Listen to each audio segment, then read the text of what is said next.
नमस्कार सभी बच्चों को, मैं आपका chemistry teacher Gaurav Tyagi sir auto and digital education में आप सबका स्वागत है। मैं आपको बेटा क्लास 10th केमिस्ट्री का चैप्टर 2 पढ़ा रहा हूँ, अम्ल क्षार लवण। उसमें हमने अभी लास्ट वाली वीडियो में अम्लों के रासायनिक गुण, अम्लों के उपयोग, अम्लों के प्रकार ये सब पढ़े थे। आज हम पढ़ेंगे क्षारक के बारे में कि क्षारक कितने प्रकार के होते हैं, क्षारकों के कौन कौन से रासायनिक गुण है, क्षारक के उपयोग क्या है। स्टार्ट करें बच्चों। सबसे पहला आता है क्षारकों के प्रकार। आयनन के आधार पर क्षारक कितने प्रकार के बेटा? 2 प्रकार के हैं। कौन कौन से? एक प्रबल क्षारक और एक दुर्बल क्षारक।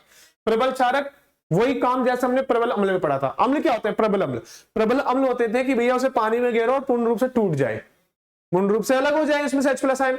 सेम कहानी प्रबल क्षारक में भी है कि वे क्षारक जो जल में पूर्णतः वियोजित हो जाए या आयनित हो जाए, प्रबल क्षारक कहलाते हैं। जैसे कि हम बात करते हैं NaOH,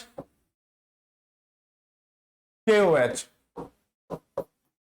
आदि, तो ये प्रबल क्षारक है। ये प्रबल क्षारक क्यों है? क्योंकि इसमें से जो OH- है या OH- है वो पूर्ण रूप से पानी में घुलते अलग हो जाते हैं। क्या? KOH से या NaOH से। जैसे कि हम लिखते हैं, एक बार इसका एग्जांपल करके देखते हैं बेटा। यहां पर लिख दिया मैंने NaOH और NaOH को मैंने पानी में डिजोल्व करा। जैसे ही ये पानी में डिजोल्व हुआ तो आयनित हो गया। यहां से निकल गया आपका Na+ आयन और साथ में क्या निकल गया आपका OH- आयन।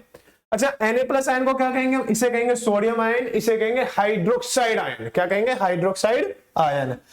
उसके बाद ऐसे ही हम क्या काम करेंगे? KOH को तोड़ेंगे। KOH है एक्वस सॉल्यूशन में टूटेगा किस रूप में? यहां से निकलेगा K+ और साथ में निकलेगा आपका OH- आयन। K+ का नाम क्या है? Potassium ion. इसका नाम है हाइड्रोक्साइड आयन और इसका नाम क्या है? Potassium hydroxide. उसी प्रकार हम पढ़ेंगे दुर्बल क्षारक। तो दुर्बल क्षारक क्या हो जाएंगे? इसका जस्ट अपोजिट। प्रबल क्षारक था कि भैया पानी में घोला, पूर्ण रूप से अलग हो गए, इसके आयनों में विभाजित हो गए। अब यहाँ पर दुर्बल क्षारक पूर्ण रूप से आयनों में विभाजित नहीं होते हैं, पानी में घुलते ही। तो वे क्षारक जो जल में पूर्णतः वियोजित या आयनित नहीं होते हैं, क्या कहलाएंगे? आपके दुर्बल क्षारक कहलाएंगे। जैसे कि हम बात करते हैं NH4OH की, अमोनियम हाइड्रोक्साइड,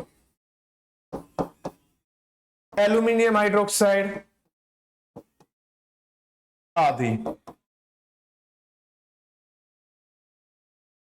अच्छा, NH4OH को तोड़ के देखें, लॉजिक करो। ये हमारा NH4OH है, एक्वस सॉल्यूशन है बेटा आपका। इसे तोड़ेंगे, यहां से NH4+ अलग निकल जाएगा और साथ में OH- आयन अलग निकल गया। इसका नाम क्या है? Ammonium hydroxide. क्या नाम है? Ammonium hydroxide. इसका नाम क्या हो गया? Ammonium ion.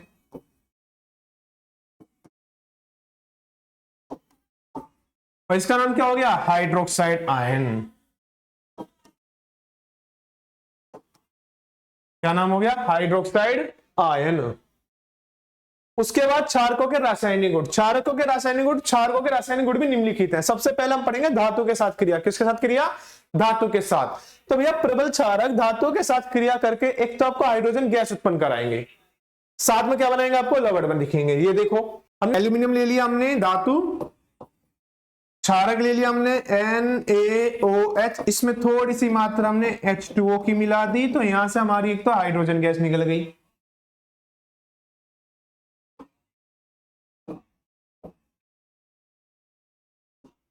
यहां से एक हमारी निकल गई हाइड्रोजन गैस। अब जैसे ही हाइड्रोजन गैस निकलती है तो बैलेंस करेंगे।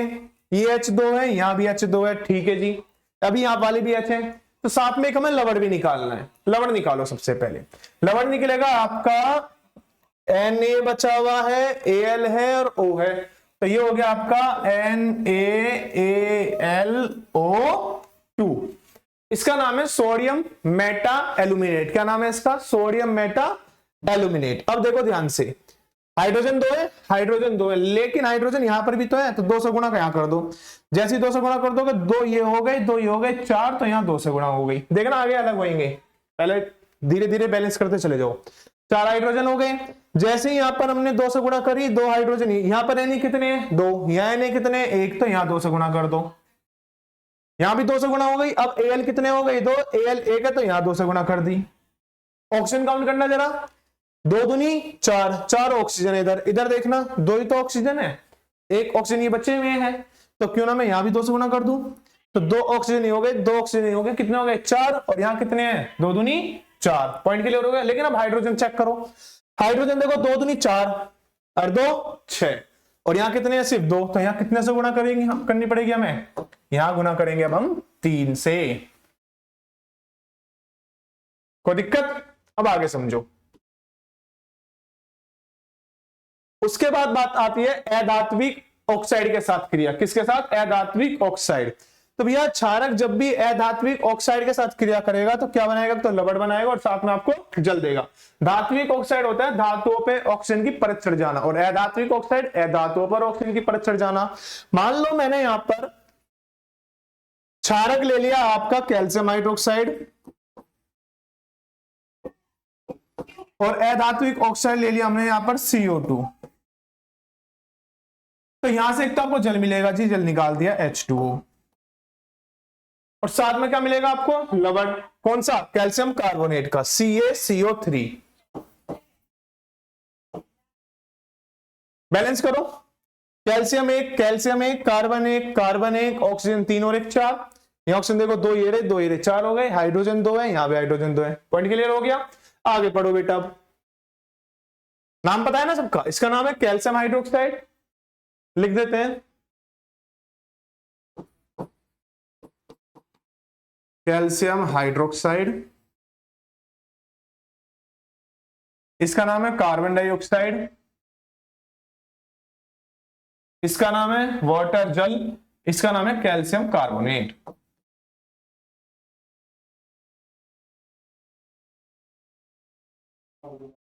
ठीक है, अब आगे समझो। फिर हम करेंगे अम्लों से क्रिया। उदासीनीकरण अभी क्रिया भी पढ़ी थी हमने, सेम कहानी। क्षारक अम्लों से क्रिया करके क्या देंगे? लवण और जल। ये तो बेस्ट एग्जांपल है आपके लिए। क्या हो गया? क्षारक ले लो आप NaOH, अम्ल ले लो आप HCl, तो यहां से क्या निकल जाएगा? जल भी है, H2O निकाल दिया, क्या बच गया? NaCl, वो यहां लिख दिया।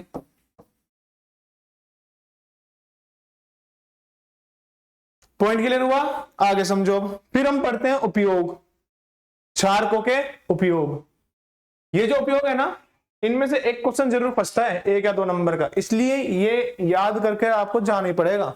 सबसे पहला कैल्शियम हाइड्रोक्साइड। कैल्शियम हाइड्रोक्साइड का उपयोग चमड़ा उद्योगों, खारे जल को मृदु बनाने में, ब्लीचिंग पाउडर में आदि में किया जाता है। इन सारों में कैल्शियम हाइड्रोक्साइड ऑप्शन दे देगा और आपसे कह देगा बताओ किस में उपयोग किया जाता है। ये नहीं देगा, ये तो जरूर देगा आपको ब्लीचिंग पाउडर लिखा हुआ, तो समझ जाना कैल्शियम हाइड्रोक्साइड से ब्लीचिंग पाउडर बनाने में क्या जाता है? जल को मृदु बनाने में। उसके बाद NaOH का उपयोग साबुन के निर्माण में भी किया जाता है। जब हम 4th चैप्टर पढ़ेंगे ना कार्बन और उसके यौगिक, तो मैं आपको उसमें साबुनीकरण विधि सिखाऊंगा, तब हम बनाना सीखेंगे कि NaOH कैसे यूज किया जाता है साबुन बनाने के लिए। उसके बाद एल्यूमिनियम हाइड्रोक्साइड का उपयोग वस्त्र का तथा प्रति अम्ल बनाने में किया जाता है। पॉइंट बेटा ये आपके मेन पॉइंट्स थे। हमने लास्ट वाले वीडियो में अम्ल पढ़ा था कि अम्लों के रासायनिक गुण क्या होते हैं, उपयोग क्या होते हैं, कितने प्रकार के हैं। आज हमने क्या पढ़ा? क्षारक कितने प्रकार के होंगे, क्षारकों के रासायनिक गुण और क्षारकों के उपयोग। इससे नेक्स्ट वीडियो में पढ़ेंगे हम सूचक। ठीक है, धन्यवाद।